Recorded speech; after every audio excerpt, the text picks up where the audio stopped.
오늘 우리에게 주신 하나님의 말씀은 고린도후서 12장 7절에서 10절까지 말씀입니다. 고린도후서 12장 7절에서 10절까지의 말씀입니다. 제가 가진 성경책 신약 298쪽에 있습니다. 봉독하겠습니다.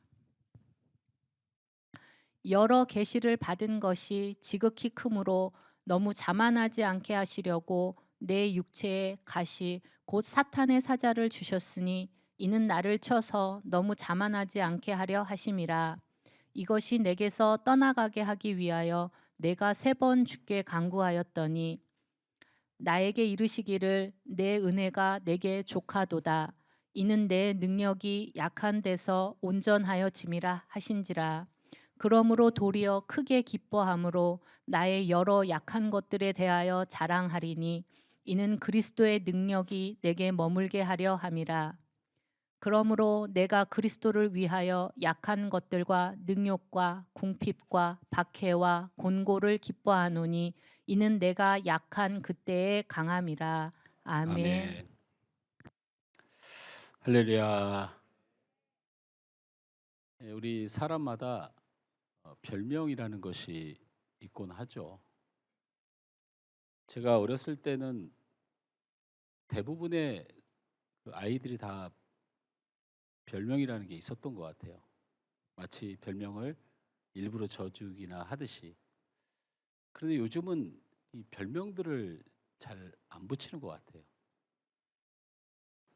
제가 그 청소년 때 별명이 뭐였을 것 같은가요? 네? 제가 청소년 때 별명이 있었어요. 여러분 딱 보면 모르겠나요? 왜 웃으시죠? 예? 예. 제 청소년 때 별명이 우리 혹시 장로님 알고 계시죠? 말하고 싶지 않은 거예요.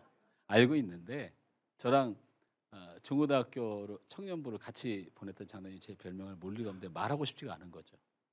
제 별명이 제임스 딘이었어요. 제임스 딘. 그래서 우리 학생들이나 청년들은 제임스 딘이 누군지 모르지만 사진 한번 띄워줄까요? 준비할 수 있는데. 예. 근데 시험에 들까 봐. 근데 그게 별명이 사실은 아니에요.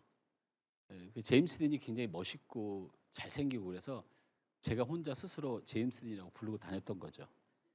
그래서 다른 사람들이 저한테 제임스 딘으로는 못 해주겠고 그냥 제임스라고 부를게. 예, 그래서 제 별명이 제임스예요. 어, 별명이라고 하는 것은 다른 사람이 붙여주고 다른 사람이 그렇게 생각하는 이미지에 대해서 표현하는 것을 별명이라고 하잖아요. 저희 하늘소망교회 성도들에게 별명이 있었으면 좋겠다라는 생각을 해봤어요. 그래서 우리 하늘소망교회 성도들에게 어떤 별명이 있었으면 좋을까 고민하다가 참 믿음 좋은 사람들이다라는 별명이 있었으면 좋겠다. 참 믿음 좋은 사람이다라는 별명이 있었으면 좋겠다. 여러분이 저는 우리 하늘소망교회 성도들이 당연히 예수 안에서 구원받는 백성으로 살아가고 또 그 안에서 복을 많이 받았으면 좋겠어요. 그 총체적인 축복을 어떻게 할 수 있을까 생각해 보니까 믿음이란 단어는 모든 것을 받을 수 있다. 여러분, 믿음이 있어야 순종을 하지 않습니까? 믿음이 있어야 구원받지 않습니까? 여러분, 믿음이 있어야 충성합니다. 충성, 생명을 다하여 일하다. 믿음이 있어야 됩니다. 믿음이 없이 충성하면요, 자기 이익을 위해서 어느 정도 하고 자기 감정을 위해서 어느 정도 일하다가 팍 틀어져 버려요. 믿음이 없는 충성과 헌신은 하나님께나 자신에게나 전혀 유익이 안 되거든요. 그러니까 충성에도 믿음이 있어야 되지 않습니까? 축복에도 믿음이 있어야 합니다. 이처럼 믿음은 마치 만병통치약 같지만 믿음이 있는 자에게 만물을 충만케 하시는 하나님의 역사가 이루어지니까요. 우리 성도들이 저는 믿음이 있는 사람이 되었으면 좋겠고 다른 사람들이 우리 하늘소망교회 성도들을 볼 때에 믿음이 있는 사람처럼 보였으면 좋겠습니다. 우리 특별히 고3 친구들이 저한테 이제 우리 전사님과 같이 기도하면서 전사님이 저한테 보내준 진로에 대한 수시 또 입시 또 진로를 위해서 고민하다가 저한테 보내준 친구들이 각양각색의 방향으로 갑니다. 그냥 제가 여기서 저는 그런 게 별로 부끄러움이 아닌데 명문대 지원하는 친구도 있고 또 남들이 보기에는 뭐 그렇게 대단하지 않은 곳을 지원하는 친구들도 있고요. 또 우리 군의 입대를 위해서도 기도하는 친구들도 있고요. 나름대로 꿈을 가지고 있는 것을 저한테 선생님 다 보내주셔서 기도하고 왔습니다. 그런데 그런 건 부끄러움이 아닙니다. 자랑도 아니에요. 우리 고3 친구들에게 간절히 소원하기는 어디를 가든지 무엇을 하든지 하나님이 여러분과 함께 하심을 믿으시길 바랍니다. 이 믿음이 가장 존귀한 것이죠. 그래서 오늘 옆 사람에게 축복합니다. 믿음의 별명을 가지시길 바랍니다. 믿음의 별명을 가지시기 바랍니다. 옆 사람에게 크게 축복합니다. 제임스 말고 믿음. 제임스 말고 믿음. 뭐가 부럽습니까? 제임스가 하나도 안 부럽습니다. 우주가 얼마나 넓은지 이 반짝하는 이 1초 동안에 이 빛의 속도가 지구를 7바퀴 반을 돈다고 해요. 근데 이 우주가 얼마나 넓은지 이 우주를 한 바퀴 도는데 2억만 년이 걸린대요. 빛이 반짝하는 이 빛의 속도로 1초에 지구를 7바퀴 반을 도는데 이 반짝하는 빛이 우주를 도는데 걸리는 시간이 2억만 년이 걸린다. 이걸 진짜 연구했을까요? 2억만 년을? 가도 끝이 없으니까 포기하고 그냥 큰 숫자 2억만 년을 해놓은 것 같은 생각도 들고요. 그리고 그 우주의 폭이 2000조 킬로미터 정도 된다. 끝에서 끝을 가보지 못한 분들이 길이의 지름, 이 우주의 폭 지름이 2000조 킬로 정도 된다. 상상하기가 어렵죠. 하늘의 별들의 수는 또 얼마나 많은지 수없이 많은 별들로 구성된 은하계가 1000억 개 정도가 된다고 그래요. 1000억 개. 여러분 뭐 하늘의 별 뭐 이렇게 하는데 우리 동네 이름이 별내지 않습니까? 이걸 벌레라고 발음하는 이 못된 사람들이 많은데요. 이 별내입니다. 별내는 별이 내리는 동네. 저도 저희 교회도 서울에서 시작을 했잖아요. 진짜 별을 못 보는데 이 별내에 있으면 정말 별이 많이 보이는데 그 별이 그렇게 많아요. 그래서 2000억 개에 달하는 별이 있고요. 뭐 항성, 행성 뭐 이런 것들이 그 2000억 개가 넘는 별들이 희한하게도 한치의 오차도 없이 제 길을 가고 제 움직임을 한다는 거예요. 그리고 이 넓은 우주에서 오직 지구에만이 물이 흐르고 산소가 있고 오곡백화가 자란다는 것이거든요. 그래서 온 과학자들이 그 물 흐르는 거 어디 곡식이 안 자라나 그렇게 우주선을 비싸게 주고 띄우는 거예요. 계속 연구하고 지금 한 300년 전에 보냈던 뭔가 지금 떠가고 있겠죠. 뭔가를 발견하기 위해서. 그 돈 있으면 저를 주시면 제가 지구밖에 없습니다. 말씀드릴 텐데 고생들 하고 있습니다. 그래서 아인슈타인이 이렇게 말했어요. 과학과 신앙의 공통점이 있는데 신비롭고 경이로운 것이다. 여러분 하나님은 경이롭고 신비로운 일을 행하시는 분입니다. 뉴턴은 이렇게 말했습니다. 우주를 연구하고 천체를 연구하는 자가 하나님을 믿지 않는다라면 그 사람은 정신 이상자이다. 나는 하늘의 천체를 연구할 때마다 하나님 앞에 무릎을 꿇는다. 참 신비롭고 이 위대한 하늘과 땅을 지으신 분이 하나님이신데 그분이 우리 아버지가 되신 줄 믿으시기 바랍니다. 아무리 자랑해도 다 자랑할 수 없습니다. 그 거룩함과 크심과 위대하심을 아무리 찬양해도 우리는 다 찬양해 낼 수가 없습니다. 그분이 바로 우리를 사랑하시고 우리를 구원하여 주시는 하나님이신 줄 믿습니다. 이 도로에는 무인 카메라가 있잖아요. 그래서 과속 차량을 단속하기 위해서 있습니다. 이 무인 카메라가 상을 주기 위해서 있는 것은 아니죠. 그래서 카메라에 찍히면 벌금을 내야 돼요. 근데 제가 부교육자로 있을 때 제가 모시던 목사님이 식사를 같이, 저는 아침, 점심, 저녁을 담임 목사님과 함께 먹었어요. 우리 부교육자들이 한 13명 정도 있는데 제가 수석으로 있습니다. 아침, 점심, 저녁을 같이 먹어야 했어요. 근데 먹을 때마다 목사님이 나는 참 교통 법규를 잘 지킨다고 항상 자랑을 하시는 거예요. 그래서 김 목사도 보니까 교회 차 운전하고 교구 다니고 또 신방 다니면서 볼 때 신호도 많이 위반하고 그러던데 김 목사 나는 한 번도 딱지를 끊어본 적이 없대. 한 번도. 교통법규를 잘 지킨다고 그러시는 거예요. 근데 이게 저한테만 얘기하는 게 아니고 그게 굉장히 목사님의 프라이드예요. 준법 정신. 그래서 설교할 때도 가끔 저는 교통법규를 어기지 않아가지고 제가 딱지를 받아본 적이 없는 사람입니다. 이러면서 이런 말씀을 가끔 하셨어요. 제가 속으로 이런 마음이 자꾸 들어요. 목사님 그 범칙금 교회 사무실로 날라옵니다. 목사님 댁으로는 안 가죠. 자꾸 교회 차 뜨고 다니면서 딱지 끊으셔가지고 사무실 자꾸 날라오게 만들어놓고는 본인 집에 딱지 안 날라온다고 그렇게 프라이드가 서가지고.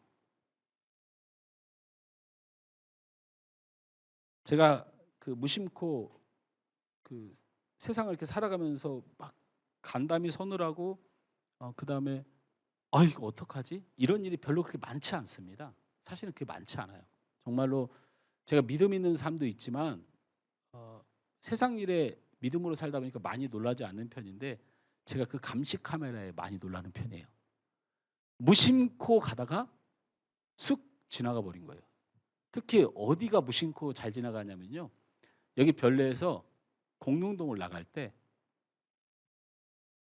실제로는 그렇지 않지만 가끔 자고 일어나면 카메라가 한 대씩 생기는 느낌이 있어요. 그 구간이. 근데 거기가 버스 전용 차로가 있잖아요. 근데 여기서 태릉까지 갈 때 버스 전용 차선에 카메라가 딱 2대 있습니다. 한 대는 서울여대 가기 직전에 한 대가 있고요. 한 대는 저쪽 공릉동 하랑대 역 가기 직전에 있어요. 전용 차선 달리다가 그 카메라에 있는 데가 나오면 살짝 빠졌다가 또 이렇게 들어가다가 그렇게 했는데 어느 날은 가다가 나 저쪽으로 빠져야지 생각하고 있는데 아는 목사한테 전화가 온 거예요. 그 카메라를 그냥 쑥 지나가 버렸어요. 여러분 전용차선 위반하면 벌금이 꽤 셉니다. 너무 근심이 되고 이 딱지가 날라오면 우리 사모의 그 표정을 어떻게 감당해야 되나. 근데 이게 지금 한 3개월이 지났는데 안 날라오고 있어요. 진짜 얼마나 기쁜지 몰라요. 제가 마음 같아서는 구청에 전화를 해가지고 혹시 제 딱지 없습니까? 물어봐서 안심을 하고 싶지만 또 괜히 못한 거 건드렸다가 그때 있네요 이럴까 봐 말도 못하고. 근데 하여튼 3개월이 지났는데 안 날라오는데 왜 이렇게 기쁜지 모르겠어요. 근데 그런 카메라도 실수를 하네요. 그죠? 실수를 해요. 근데 우리 예수님은 실수가 없습니다. 우리 예수님은 실수가 없어요. 어떤 일에 대해서 실수가 없냐면 우리 말씀을 함께 읽을까요? 같이 읽습니다. 요한복음 6장 38절부터 40절까지 같이 읽습니다. 시작.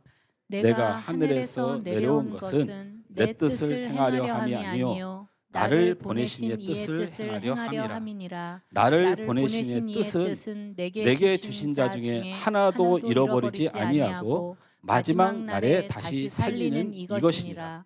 내 아버지의 뜻은 아들을 보고 믿는 자마다 영생을 얻는 이것이니 마지막 날에 내가 이를 다시 살리리라 하시니라. 아멘. 우리 예수님의 실수 없으신 약속은 뭐냐면 우리를 살리고 구원하시겠다는 약속은 절대로 실수하지 않으십니다. 이걸 믿고 사는 거예요. 이걸 믿고 사는 거. 제 장모님과 장인 얘기를 잠깐 하면 지금도 좀 많이 어색하고 불편합니다. 왜 우리 장인 장모님이 어색하고 불편하냐면 저를 너무 어려워하세요. 저를 정말 어려워합니다. 저희 그 처제들도 있고 또 저희 동서들도 있는데 굉장히 편안하게 지내세요. 보면 잘 지내시고 막 농담도 하시고. 근데 우리 장인 장모님이 저한테는 농담을 안 해요. 그리고 그 있잖아요. 굉장히 어려운 사람한테 그 미소 짓는 억지 웃음 있잖아요. 아이고 반갑습니다 하고 돌아서면 어두워지는. 저하고 계속 그런 관계를 지금 20 몇 년째 갖고 계신 거예요. 나 그게 너무 불편한데 나는 그냥 부모님처럼 잘 지내고 싶은데 제가 사랑하기도 하고 고맙기도 하고 근데 참 어려워요. 근데 이제 어쨌든 그 형식은 우선적으로 배려해 주시고 또 늘 제 걱정해 주시고 제가 힘들까 봐 또 걱정하고 뭐 김치라도 담아서 보냈으면 그게 그냥 김서방이 김 목사가 잘 먹었는지 모르겠다. 그게 무가 쓰던데 막 이걸로 애끌러요. 다른 처제 집에다가 그러지 않을 것 같아요. 그 늘 저한테 잘해 주시고 늘 신경 써 줘요. 여러분 근데 그게 저 때문일까요? 그렇게 여러분 그렇게 생각하세요? 저 때문에 그러신 것 같아요? 아니에요. 아닙니다. 자기 딸을 사랑해서 그래요. 자기 딸을 사랑하는데 남편이 성질머리가 보통이 아니니까. 다른 동서들은 성질머리가 다 좋고 자기 딸을 사랑해 줄 것 같은데 이놈의 성질머리가 보통이 아니니까 그러니까 저한테 잘하는 거예요. 저한테 잘해주고 싶은 거예요. 누구를 위해서? 자기 딸을 위해서 그래요. 여러분 하나님이 우리를 사랑하심이 자기의 모든 것을 버리고 자기가 자존심도 상해가면서 자기 하나밖에 없는 독생자 예수를 주시기까지 내게 주신 그 사랑을 지키시고 이루시려고. God is so good. God is so good. 하나님은 너무 좋으신 분입니다. 제가 왜 이런 말씀을 나누면서 전하냐면 그런 믿음을 가지셔야 돼요. 이렇게 좋으신 하나님이 우리를 너무 사랑하셔서 우리를 살리시는 약속을 위해서 우리에게 주신 것이 있어요. 그게 뭐냐면 가시입니다. 고통이고 인생의 고난이고 눈물을 우리에게 주십니다. 저는 이것을 믿는 믿음이 진짜 믿음이라고 생각합니다. 독생자 예수 그리스도의 피를 흘리게 하시면서까지 우리를 사랑하신 하나님의 결정은 우리 인생의 고통과 눈물을 주십니다. 그런데 거기는 분명한 이유가 있습니다. 근데 먼저 우리가 알 것은 우리를 너무 사랑하신 하나님이 우리를 살리시려고 고통과 눈물을 주신다는 겁니다. 그것은 제가 체험한 경험을 말씀드리는 것이 아닙니다. 오늘 본문의 사도 바울은 그가 괴로웠던 간질이 됐든 안질이 됐든 하나님께서 그에게 주신 것이라고 말씀하고 있다는 것입니다. 욥의 가정에 사단이 와서 아들을 딸을 죽이고 모든 재산을 빼앗아 망하게 한 것도 하나님의 허락하에 있었던 일입니다. 하나님께서 허락하지 않으시면 사단이 욥의 집에 올 수 없습니다. 하나님께서 허락하지 않으면 사단이 여러분을 건드릴 수 없습니다. 하나님이 허락하지 않으면 참새 한 마리도 떨어지지 않는다는 것이 하나님의 말씀이라면 내게 천금을 얻는, 내게 합격의 기쁨이 아닌 내 삶에 벌어지는 모든 일은 역시 하나님 허락이 없으면 안 되는 일이라는 것을 믿으셔야 됩니다. 요나가 탄 배가 풍랑을 만난 것도 절대로 우연이 아니었습니다. 그렇다면 왜 하나님은 우리 사랑하는 자들에게 고통과 가시와 눈물을 주시는가? 따라서 합니다. 첫째,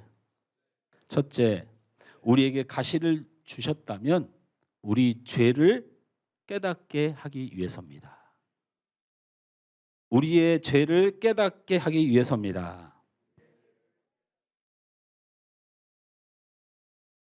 한 주간 동안 피곤하게 지내고 토요일날 푹 쉬고 주일에 예배를 드리러 나오면 덜 피곤할 텐데 토요일까지 신나게 놀고 주일날 예배를 오면 되게 피곤하니까 저만 쳐다보고 빨리 제가 말씀을 드릴게요. 저는 성경을 통틀어서 하나님이 우리에게 시련과 고난과 눈물을 통해서 우리를 깨닫게 하시는 이유가 있는데, 그 이유 중에 가장 대표적이고 크고 그거 하나만큼 반드시 해결돼야 된다는 죄가 있다고 생각합니다. 그 죄는 바로 하나님의 은혜를 모르는 죄입니다. 괜찮습니다. 우리는 악한 중에 그리스도의 보혈로 씻음 받아서 믿음으로 의인이 된 사람들입니다. 그래서 우리 안에 죄성이 계속 남아 있고 우리는 그렇게 연약한 존재라서 우리는 여러 가지 면으로 타락할 수 있고 죄를 질 수 있습니다.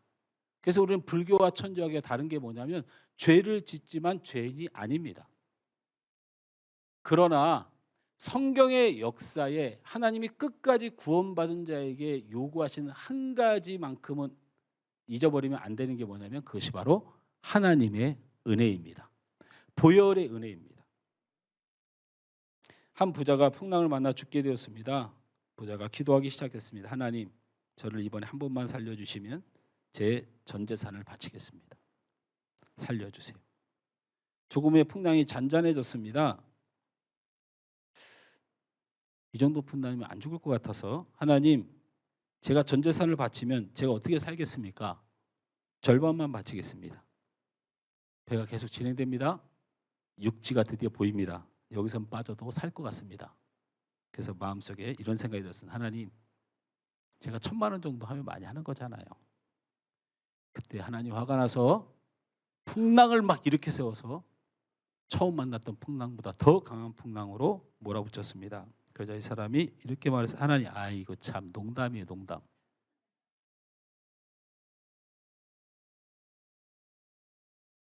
농담은 용서받을 수 있는데요, 이게 농담이 아니고 진짜인 사람들이 있습니다.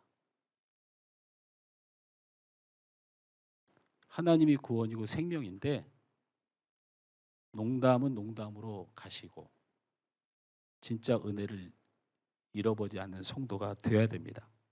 사람은 상처와 미움은 참 오래 기억합니다.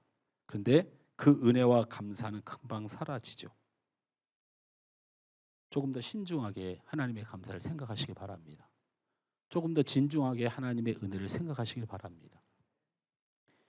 왜냐하면 성경의 많은 환난과 고통 가운데 던져진 이스라엘 백성들의 고통은 대부분 하나님의 은혜를 잊어버렸기 때문에 벌어진 일이고요. 하나님께서 이 땅에 절기를 만들고 예배를 만든 이유 또한 그 하나님의 은혜를 잃어버리는 것이 가장 큰 죄이기 때문에 그런 것입니다. 그러므로 여러분, 하나님의 은혜를, 우리 죄를 깨닫는데 우리의 고통의 눈물의 뜻이 있는 줄 알고 돌아보시길 주님으로 축원합니다. 따라서 두 번째는 겸손케 하시기 위해서입니다. 하나님께서는 주신 은혜와 축복이 너무 귀하여 가시를 뽑아내면 교만해져 망할 사람에게 그 겸손을 유지시키기 위해서 계속 가시를 주십니다. 바울의 가시가 바로 그런 가시였습니다. 그래서 바울은 직접 그것을 오늘 본문에 기록한 거예요. 내가 교만하여지는 일이 죽는 일이다. 내가 교만하여지는 일이 타락하는 일이고 교만해지는 일이 구원에서 떠나는 일이에요. 여러분, 제가 지난 시간에도 그런 말씀 드렸지만 구원받은 백성의 모든 증거는 겸손입니다. 나는 죽을 수밖에 없는 죄인이었는데 예수 그리스도의 보혈의 은혜와 하나님의 사랑으로만 구원받을 수 있다고 믿는 사람은 그냥 자동적으로 겸손이 나오게 됩니다. 그래서 이 겸손은 생각보다 굉장히 중요합니다. 그래서 바울은 자기 손으로 오늘 본문에 직접 기록한 거예요. 내가 자만하지 않게 하려고 하나님이 내게 고통과 눈물을 주심으로 나는 이제부터 기뻐하노라.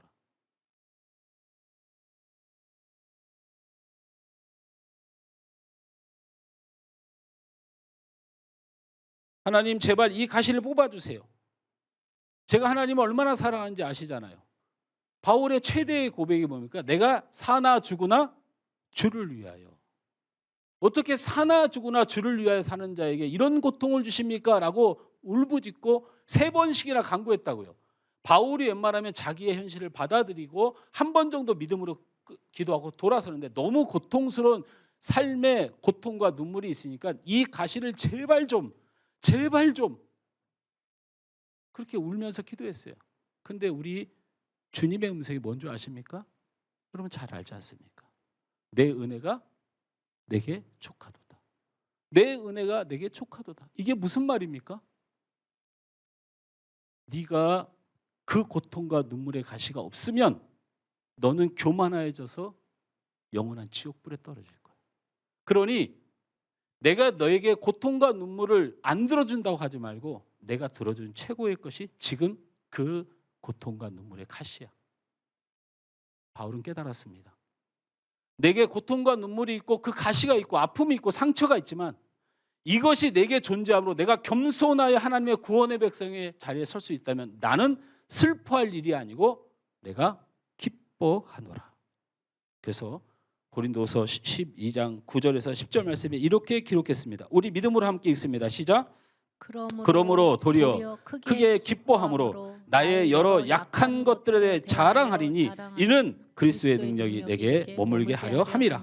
그러므로 내가 그리스도를 위하여 약한 것들과 능력과 궁핍과 박해와 공고를 기뻐하노니 이는 내가 약한 그때가 강함이니라. 기쁨으로 변한 거예요. 기쁨으로 변한 거예요. 치료되지 않았습니다. 우리도 흔히 말하는 축복받지 않았습니다. 그 가시와 고통 걷어주지 않았습니다. 그런데 그의 영혼은 기쁨으로 바뀌었습니다. 사람은 대개 남달리 귀한 은사를 가지고 있으면 교만의 자리로 갑니다. 진짜 갑니다. 가요. 우리 간사님 찬양 잘하시죠? 뭐요? 그럼 잘 못하는 사람 여기 서서 지금 뭐 하는 거예요? 제가 찬양 잘하지 않습니다. 이따 결단 찬양 때 보시면 알겠지만 제가 찬양을 안 할 생각입니다. 너무 찬양이 좋은 찬양인데 너무 박자가 어렵습니다. 그래서 제가 오늘 예배팀 연습할 때 잠깐 한번 불러보는데 이렇게 말했습니다. 나 오늘 찬양을 안 부를 수도 있을 것 같으니 여러분 열심히 불러주세요. 제게는 여러분 모두가 너무나도 찬양을 잘하는 사람들입니다. 왜냐하면 제가 못하니까. 근데 문제는 말이에요. 내가 좀 한다고 생각하는 사람들이 못하는 사람들이 그렇게 꼴보기가 싫어요. 제가요, 그 뭐에 그 은혜가 되는 사람이냐면, 여러분 박수를 치면 뭐 예를 들면 오늘 찬양 뭐 했죠? 예?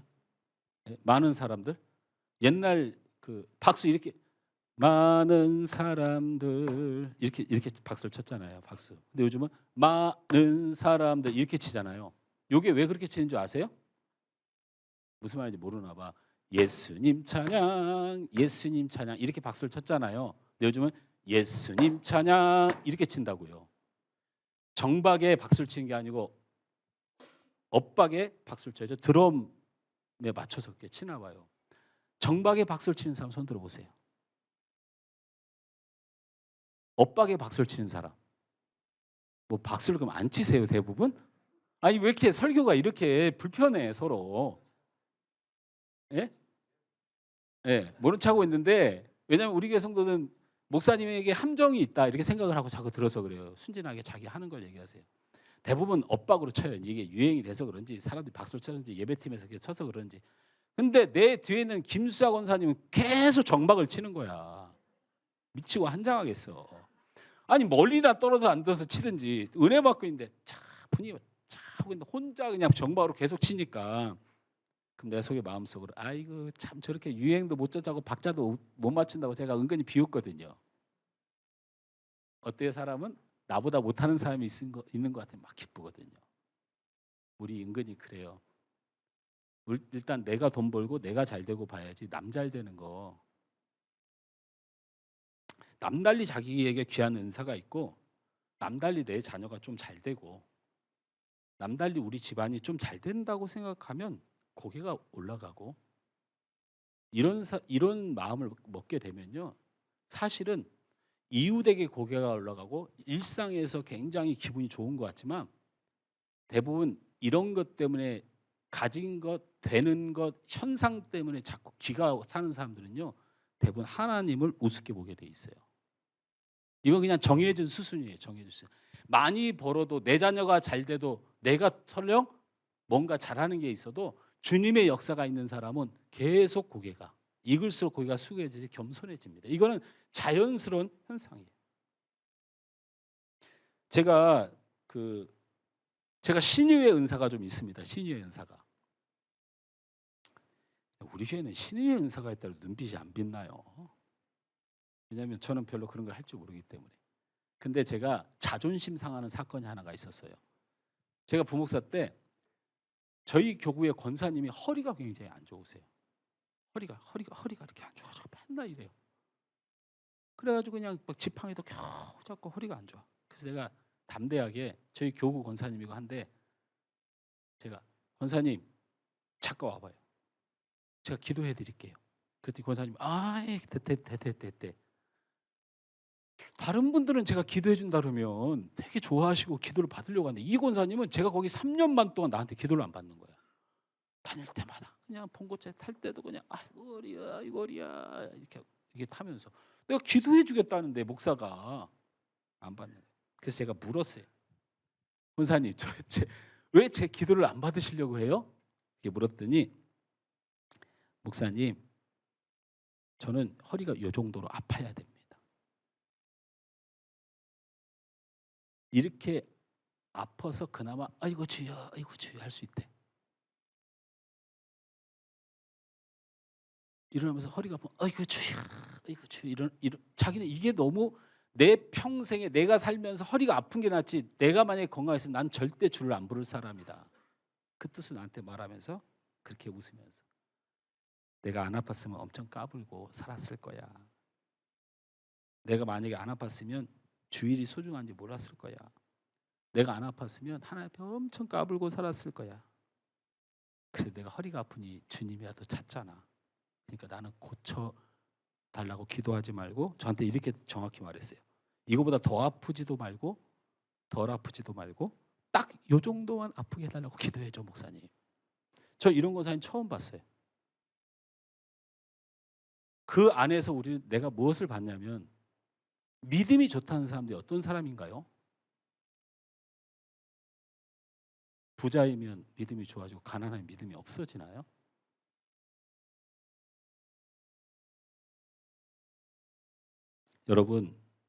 여러분에게 고통이 있을 수 있고요. 낙심한 일이 있을 수 있어요. 상대 평가해 볼 때 내가 삶이 어두워질 수도 있어요.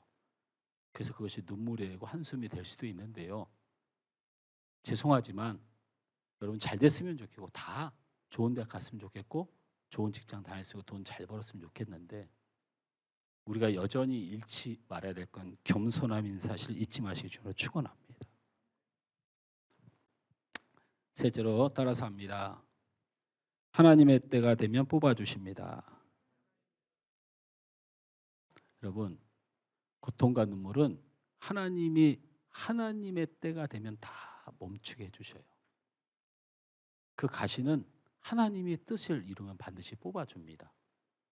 하나님은 그런 원칙을 가지고 계신 분이에요. 고통과 눈물엔 다 때가 있고 뜻이 있기 때문에 그 고통과 눈물을 닦아주시고 뽑아주신 때가 있습니다. 우리의 훈련이 다 끝나고 하나님의 뜻을 이룰 때가 되면 그것을 영광으로 바꾸시고 영광으로 바꾼다는 무슨 말이에요? 고통받았고 말도 안 되는 인간이고 가시가 가득하고 고통과 눈물밖에 없는데 하나님의 때가 딱 되면 하나님께서 축복을 막 부어주셔가지고 사람들이 저 사람 믿는 하나님 진짜인가 보다. 이게 하나님 영광이에요. 영광은 스스로 취하시기도 하지만 세상을 만드신 하나님은 우리를 통하여 영광 받기를 원하시도록 세상을 만드셨어요. 그러니까 우리에게 고통과 눈물이 있고 가시가 있는 이유는 반드시 하나님의 영광을 위해서예요. 요셉이 어렸을 때부터 형들에게 배신당하고 집에서 버림받고 죽이려고까지 한 거잖아요. 여러분 요셉을 버린 겁니까? 여러분 요셉 버린 거 아니에요. 죽이려고 했던 거예요. 사람들이 그러더라고요. 형들이 요셉을 버렸다고 천만의 말씀입니다. 죽이려고 했던 거예요. 그런 가족을 만난 게 요셉이에요.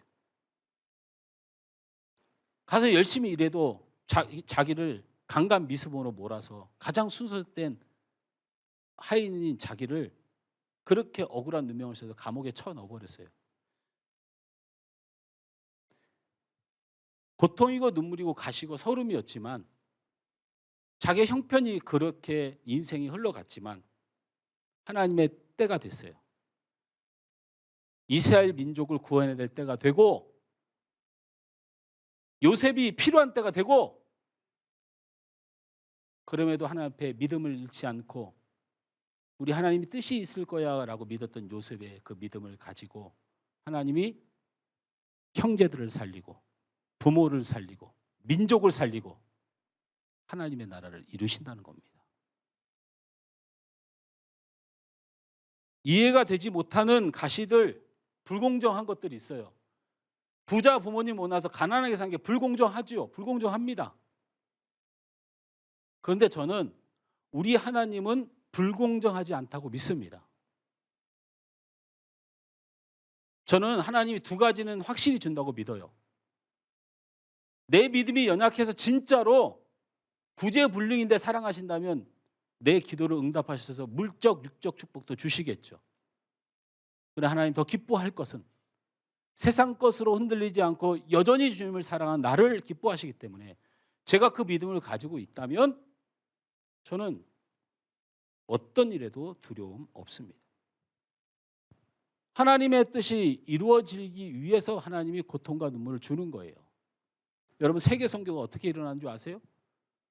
이 온 땅에 그리스도의 이름이 충만하게 된 이유가 무슨 이유가 있는 줄 아세요? 바로 예루살렘 교회에 베드로와 사도들이 주님의 은혜로 성령 충만함으로 설교하고 기도해 주니까 병자가 낫고 그 말씀에 은혜 받아가지고 3,000명, 4,000명, 10,000명 막해 교회로 쏟아져 들어오는 거예요. 그런데 이놈의 교회가 선교를 안 해. 이 예루살렘 교회가 말씀의 은혜도 있고 기적도 있고 사람들이 잘 사는데 지내만 잘 돼. 거기다가 예루살렘 교회의 최고의 목회자였던 베드로는 이방인들하고 밥 먹다가 저쪽에서 유대인들이 지나가면 유대인들 눈치 보냐고 이방인들을 벌레 취급하듯이 흉내를 내. 이러고 살아. 바나바가 그렇게 우리 온 세계를 향하여 우리가 복음 전해야 됩니다. 우리가 말씀 전해야 됩니까? 도대체 왜 그러십니까? 왜 이렇게 사람을 가리십니까? 왜 이렇게 자기 만족만 합니까? 우리가 은혜 받고 병 치료받고 우리가 잘 사는 게 이게 뭐가 의미가 있어요? 정신을 못 차려요. 정신을 못 차려요. 예루살렘 교회와 베드로의 인생에 하나님이 엄청난 고통과 눈물과 가시를 집어던졌어요. 그게 뭡니까?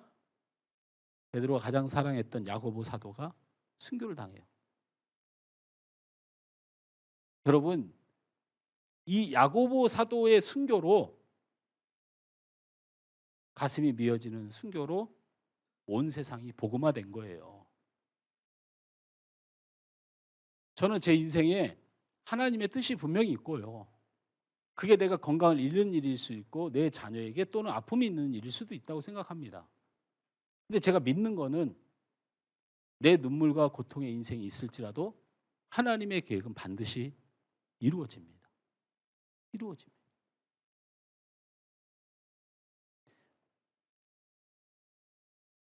여러분 대지라는 책을 쓰고 그게 영화로도 나왔지만 펄벅 여사의 작품이잖아요. 그걸 직접 쓰신 분이잖아요.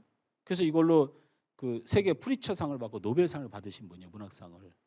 근데 이분이 이렇게 고백했습니다. 만일 내 딸이 장애가 없었다면 나는 나보다 못한 사람을 멸시하고 천대했을 것이고 내 딸에게 장애가 없었다면 나는 꽤나 우쭐대고 살았을 것 같습니다. 하나님께서 사랑하는 내 딸에게 장애를 주셔서 이 세상 모든 사람들이 귀하다는 것을 깨달았습니다.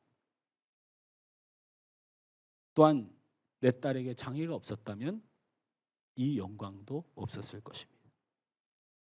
딸의 장애는 지금도 나에게 상처고 아픔이지만 또한 하나님의 크신 사랑이고 은혜입니다. 사랑하는 내 딸도 천국에 갈 것이고 나도 천국에 갈 것이니 저는 하나님을 향한 원망이 없습니다.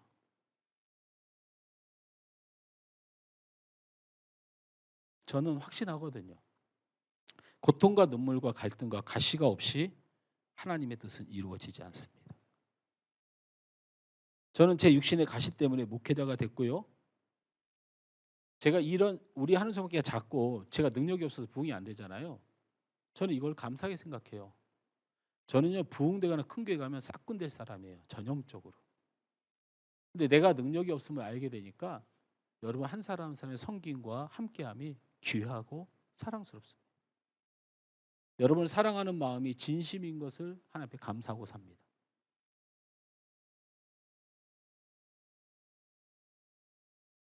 말씀을 맺습니다. 사랑하는 성도 여러분, 우리의 인생의 가시와 같은 고통과 시련과 상처가 있습니까? 이 가시에는 하나님의 두 가지의 원칙이 있습니다. 첫째는 우리를 살리기 위한 가시인 줄 믿으시길 바랍니다. 우리가 하나님 앞에 망하는 것이 무엇입니까? 우리가 그리스도에 흘리신 보혈과 관계 없어지는 것이 무엇입니까? 회개하지 않고 망하고 우리는 회개하지 않으므로 구원받지 못합니다. 겸손하지 않으면 망하고 하나님의 대적자가 됩니다. 그러므로 고통과 가시와 아픔 속에서 우리가 더 겸손해지고 나를 돌아보며 회개하여 하나님께서 나를 살리시고자 하는 뜻을 발견하실 줄 축원합니다. 우리 인생의 고통과 시련과 아픔에 주신 두 번째 이유는 반드시 우리를 축복하기 위해서입니다. 여러분 그걸 믿으시길 바랍니다. 온 우주 만물을 창조하신 하나님, 조금도 실수하지 하나님은 신실하셔서 하나님의 백성을 불러놓고 장난하지 않습니다. 예수 믿게 하고 집어던지지 않습니다. 여러분에게 있는 고난과 어려움이 있으면 하나님의 계획 가운데 있는 줄 믿으시고 소망을 누리시길 바랍니다. 우리 이 말씀 한번 같이 읽습니다. 시편 119편 71절 말씀을 함께 읽습니다. 시작. 고난 당하는 것이 내게 유익이라. 이로 말미암아 내가 주의 윤례들을 배우게 되었나이다. 아멘. 고난 당하는 것이 우리 그리스도인들에게 반드시 유익이 됨을 믿으시길 바랍니다. 우리 이 찬양 함께 부르면서 가사의 은혜 받았으면 좋겠습니다.